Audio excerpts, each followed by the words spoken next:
Ok, ok, profesor, antes de que pongamos bueno, iniciemos con el podcast, nos metamos en papel, que necesito hacer esta brief explanation de what is going on, porque estamos grabando aquí y no in situ. Yo prefería mucho in situ, pero se dieron situaciones fuera de nuestro control que impidieron que pudiéramos grabar in situ, pero no podemos quedarnos sin hacer nuestro podcast, así que bueno, también he visto online que hay podcasts que los hacen así con los anfitriones en videollamada por lo mismo, porque no están en el lugar, no puede haber presencia en el lugar y así que se hace de esta manera. Pero eso, bueno, ahora sí vamos a empezar. Let's start with it. So, vamos a meternos en el papel, luces, cámara, action. Hello everyone and welcome to Voices Only. I'm Yusef, your host today. I'm really excited because we are going to explore one of the most important skills in communication, writing for the audience.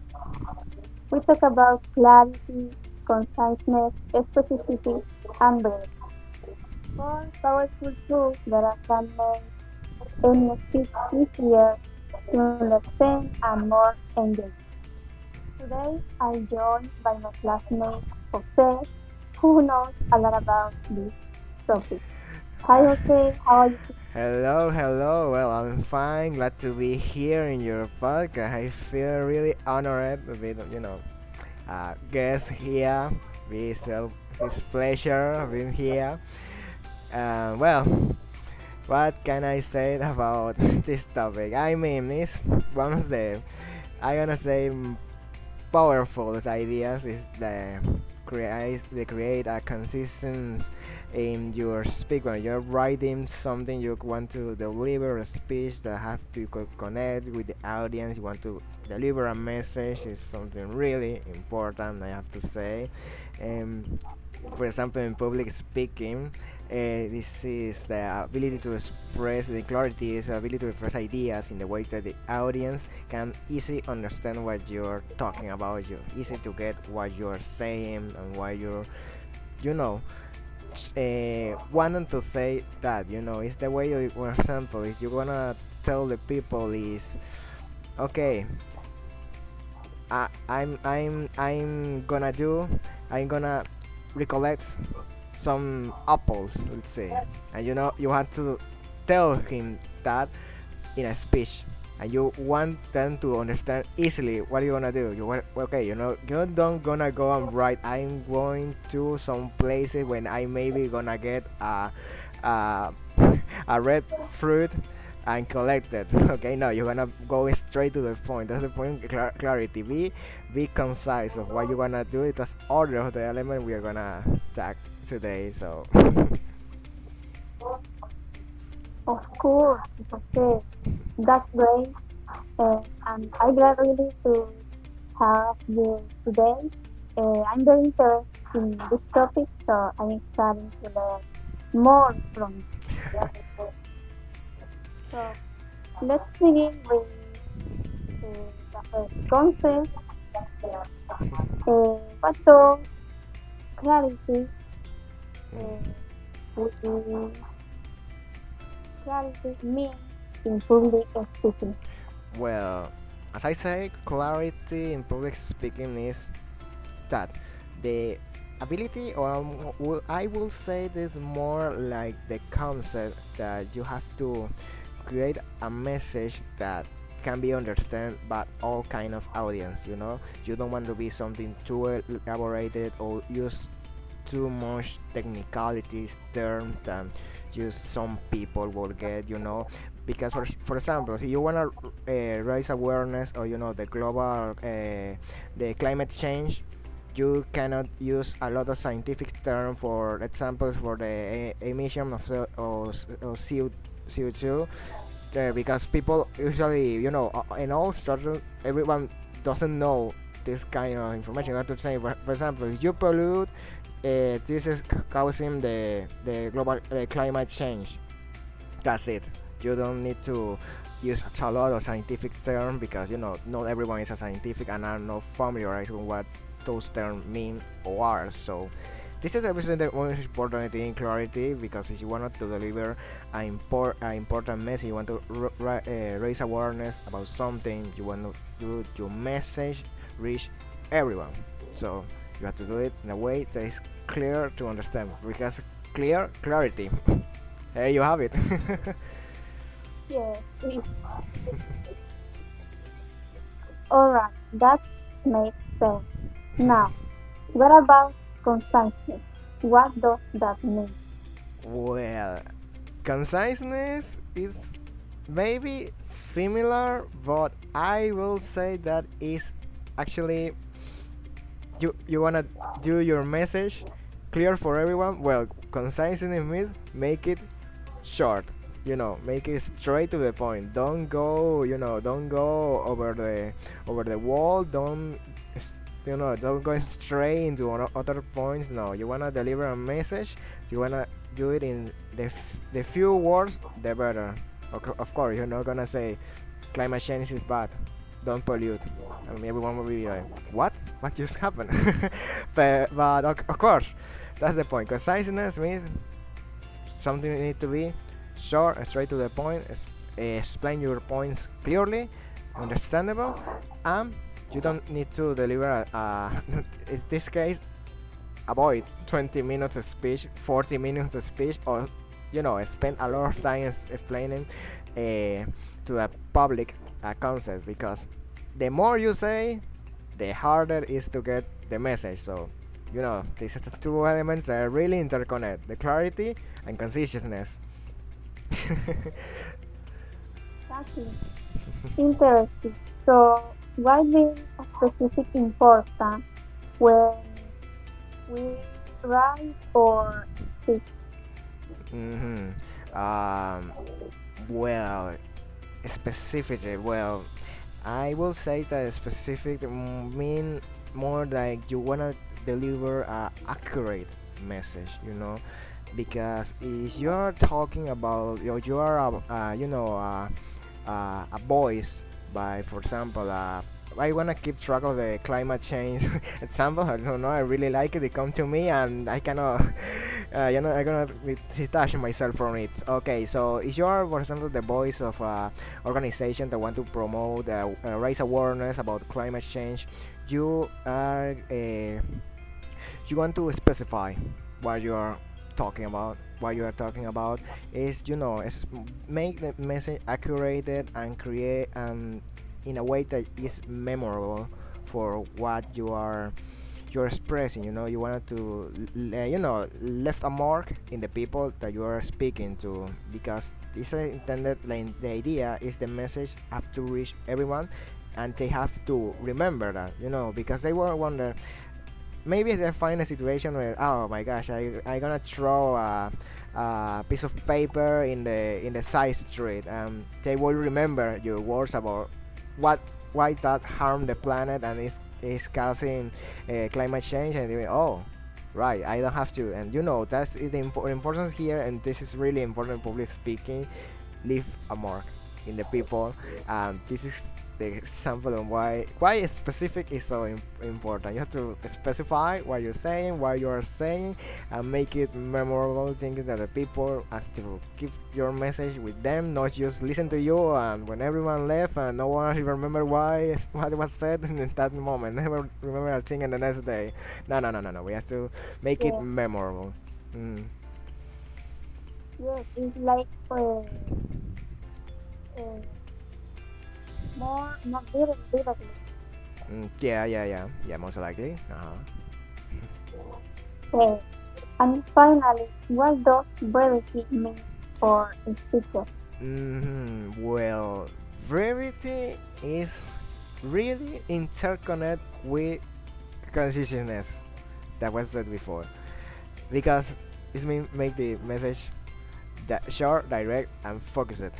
You have to do your message to be short, direct, and focus in the message. What you are going to say, why you are saying it, are things you have to take into account to achieve this, to be able to have a brevity.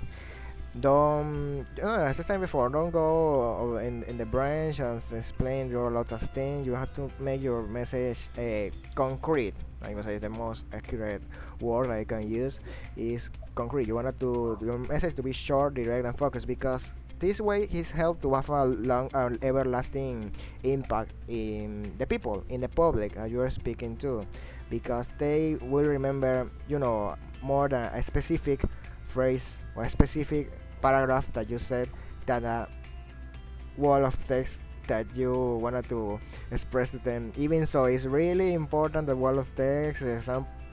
Going away, returning to the example of climate change is really important. All that is saying that, but if the message is lost and it's no short and easy to get, you're gonna get the people won't get it, and what you are doing have no impact in no one. So the public speaking aspect got lost there. But yeah, I would say that all these three four elements are like they may look like there are four different things, but no, these are things that us people will say they overlap each other. They're interconnected, and there's a lot of correlation between them.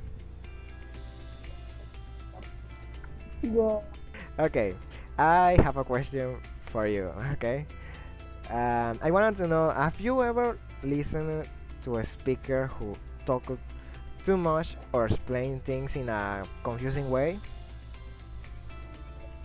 yeah. Uh, Sometimes it becomes hard to follow the method because Mhm. the speaker uses too much words for necessary information. Okay. And you, Uh-huh. have you uh, have uh, any experience? Well, yes, actually, yeah. It will be worse if we don't have ever find ourselves in that situation. But yeah, yes, I too have a, a similar experience to that, where it's hard to get what the people is saying. Not because they are hard to understand, but because they jump between points and what they are saying, that you just get you lose track of what he's saying, and in a moment your brain just turn off. You are there listening, but you're actually not there. You are just wondering why he's talking so much. I mean, I get some things I'm saying, but why is everything put it together? It's really you know hard to get a message like that. It's something in public speaking. I mean, it's really common that people prefer, I don't know, create a message and share it, and that's it. Yes. I also have a question for you. Oh yeah, Do you uh, shoot it. yeah, do you think writing for the audience can improve communication? If yes, how? Well, absolutely, I will say. Yeah. It improve communication in a lot of ways, because if you write for the audience, or having in mind what audience are you reading for, you can create a more understandable, a more strong message. You're going to deliver and create a more impact in the people you are talking to. You get the you get with this, when reading to audience, you get the not the tools, but you uh, are help to construct a bridge between your message and the people that you wanna raise awareness of something. You wanna make them be aware of anything. You wanna say something. You wanna be listening, and the people remember what you're saying. You have to always take into account who are the people that you are talking to. I mean, this is really necessary, because at the end, even so, when someone is delivering a speech and is speaking to a lot of people, one may think, ah, no, it's the one is communicating, the one who is standing there in the podium speaking to us, and we are just here listeners. We don't exist. No. That is a way of communication. So I would say yes, absolutely. It's improved communication, because the idea, the concept, the core concept of communication is that a message is shared, someone receive it. That's the basis of communication. Maybe we don't reply back, or we are not in that situation is not the most commonly, even maybe later the speaker might allow question anything, but the concept of communication is that you wanna deliver a message and someone will get it. Why is important? Because you want the people that get the message, give it to them, and he say, of course, it improve communication by a lot. Yeah, I think so. Okay, so well, I'll say that today we explore a four essential principles of communication. I say for the audience. I mean, this is really not just for the speaker to be the most, the most famous speaker ever, but for the people, for people to really be able to hear anyone and get what they're saying. Maybe it's an important message that you should get, and you should, ever be able to understand what why someone want to say something to you, why you are here, why you're there. So listener, wait, and so if this, as I might say, is this, be aware of this concept will help anyone to be more, become more easy for them to follow, and make message more engaging. This benefit everyone, because if you're aware of it, you're paying more attention the next time you listen to someone. And in the contrast, if you have to be the speaker, you're aware of this concept and you're gonna do your best to, put it into practice, because at the end with practice we got better. So what I gonna say is it's just it's really important and useful if you're not interested in being a public speaker, but maybe there's a chance in a moment may aware of this concept help a lot. Okay. Okay. Thank you so much for sharing all these ideas today. So, to recap, we explored four essential principles of writing for the audience, like clarity, conciseness, specificity, and breadth. If we apply these principles, our message become clearer, more engaging, and easier to understand. Mm, Try using at least one of these strategies in your next speech or assignment. You yeah. will notice some difference. Nice, that's Thank right. you for the Well, host. oh, thank you, you said for For inviting me. see you next time. Oh, thank you, Thank you for inviting me. See you, everyone. Hope to be here in another time.